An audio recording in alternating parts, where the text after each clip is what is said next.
I will start my speech in three, two, one. The opposition is proposing that we should restrict access to technology completely. This means no access to the technology at all would be permitted, and the government should do all it can to prevent the existence of black markets forming and people trying to circumvent the regulations.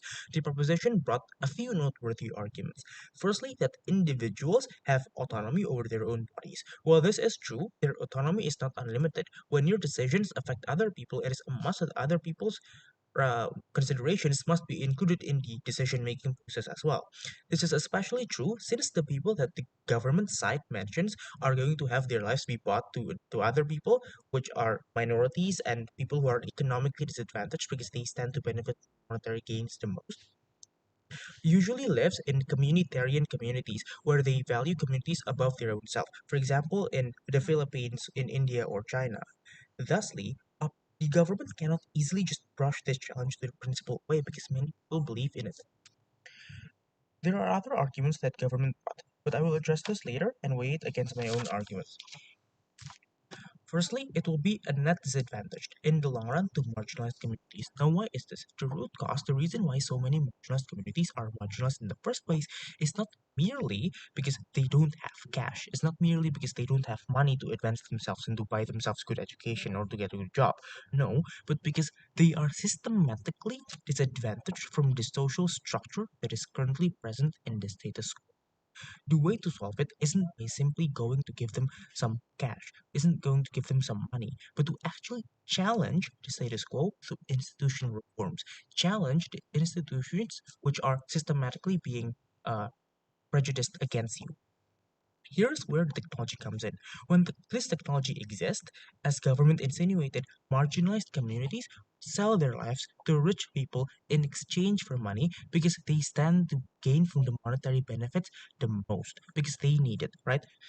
But there are two impacts that are noteworthy from this arrangement. Firstly, it will discourage political and structural reform, which are necessary for their actual, for the improvement of their generations and for the improvement of their as a whole. When people know that you can just sell your lives out to someone else, they would not want to change the structure because they have a quick way out. They can just sell their lives away instead of having lived decades under poverty, decades under systemic injustice, because they won't suffer that long and they can just get their children out of the poverty cycle, for example. They don't really care enough about the community. And because they can get cash out of it, there is no reason for them to actually try to change the structure. Just get the cash, give it to your children, and you're gone. Why should you care about the structure? Why should you dedicate your life against the structure if you're not going to experience it for that long, anyways? But here's the second impact, it will perpetuate the current political structure and by allowing people who are in power to buy lives essentially. The most significant way for marginalized communities to challenge already ruling ones is to leverage their importance. For example, in South Africa, with black workers leveraging their importance to the South African economy and challenge and destroyed apartheid. But this essentially means that with this technology, the rich and powerful people will be able to sustain their lives indefinitely, therefore perpetuating their grip on power. And the people who are giving their lives away are going to live shorter lives. And thus, they are less able to challenge the actual power structure. On our side, restrictions of technology would make marginalized communities want to actually overthrow the current structure, to fix the current structure, to challenge the current structure that is being disadvantaged against them. And they cannot sell their lives away. There is no easy way out. There is no easy way to just sell your lives for cash to just give to your children, right? And by this, the only way that they can actually fix this injustice is by challenging these institutions, which creates incentive for them to do so. And they might also outlast the group in power because their lives aren't essentially being cut short by people in power buying them. Here's the weighing. It's very clear that it's better than the government side because even though the government side will give some temporary cash benefit, the inflation is going to kill it anyways. It's not going to worth much in the future.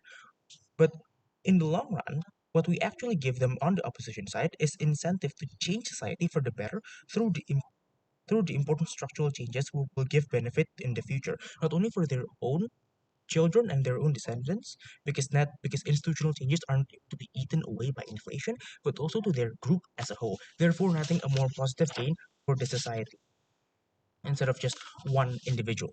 But here's my second argument. It's the reason why life matters is not because we have a lot of cash in our hands, but because we develop lasting and complete friendships and relationships with other people that we derive meaning from, that we're happy to be with. Because if that was the case that we can just buy happiness, or the reason why we're happy is because we have so much money, the rich people would be perfectly happy and the poor people would be perfectly not happy. But that's not true, right? It's actually the opposite. The opposite is true. Poor people are sometimes, or even most of the times, happier than rich people. This is because through suffering together, they create a lasting bond, and it is actually this that makes people happy. When you trade your life for money to be happy, are you truly happy? Yes, you can buy an expensive car, or go to an expensive restaurant, or go travel somewhere that you really want to, but it won't get you further than maybe people who just want to use you for the money, who just wants to take away the monetary benefits that you gain by trading away your life. Real relationships are built through time and suffering. Having time and suffering is the prerequisite of having a good life because it gives you a good relationship. It's the prerequisite of maintaining a good friendships. It's the prerequisite of maintaining good relationships, which will actually give you good life instead of just some cash that inflation is going to kill anyways. But when technology is available, people, especially those that are on the lower end of this economic spectrum, are going to be incentivized to go and trade their lives away for some monetary gains. Why? Well, because they're going to feel that effect of monetary gain immediately. They're going to get $1 million tomorrow, for example. But actual happiness, that is the aim of people, that is the aim of society, is not achieved because at that point they don't know that they're going to be happy in the future, right? They are less incentivized to try and stake their life and actually suffer through to be happy in the future, even though in the future it will actually give them more benefits. It will actually give them a good life because they don't feel it right away.